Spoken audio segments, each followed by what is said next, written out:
So President Trump continues to say things that people don't like. What's the solution? Impeach the guy, except is that how impeachment really works? Because I remember reading the Constitution, and it does talk about impeachment. Yeah, it does. Although it mentions impeachment a lot with judges as well. So impeachment certainly is part of the process, and it's actually not even a new thought in America, because there have been presidents who have been impeached. Well, just the fact it's in the Constitution means it's not a new thought. There is no topic in the Constitution covered more often than impeachment. So that clearly tells you it was on their mind at the time they wrote it. So it's okay then? We don't like them? Impeach them. Or maybe there's more. Or maybe there's more. And so as you go through the clauses of the Constitution, you get the process all laid out. But as you mentioned, it's not a new thing. This is a document from 1867 on a presidential impeachment. President Andrew Johnson. Now, he was impeached in 1868, and this is part of the legal inquiry into what can you impeach him for, what do you do with impeachment, what does it take to be a high crime and misdemeanor, which is what the Constitution says you use to impeach someone.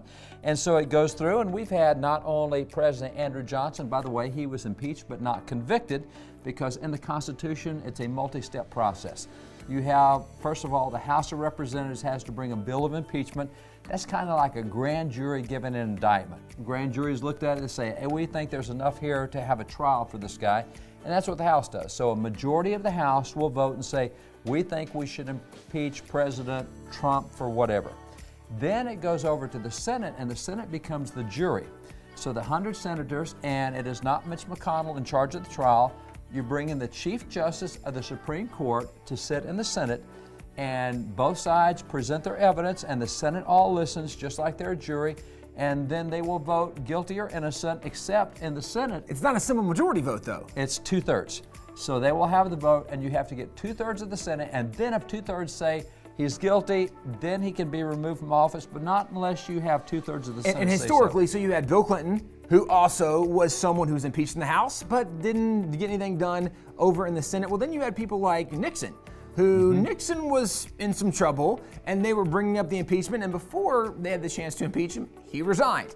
So precedent is presidents have been impeached, but no one has ever been thrown out of office because there's never been enough in the Senate to actually do something with this. And this is kind of where we are today, where you have a political majority in the House, you have the opposite in the Senate. And so even if this happens in the House, you're not going to get 2/3 of the Senate at this point. But this is kind of the history we see in the nation, where sometimes you have a majority in the House who doesn't like the political position of the other party president, and therefore they want to stop them. So what do? We don't like them. Let's impeach them.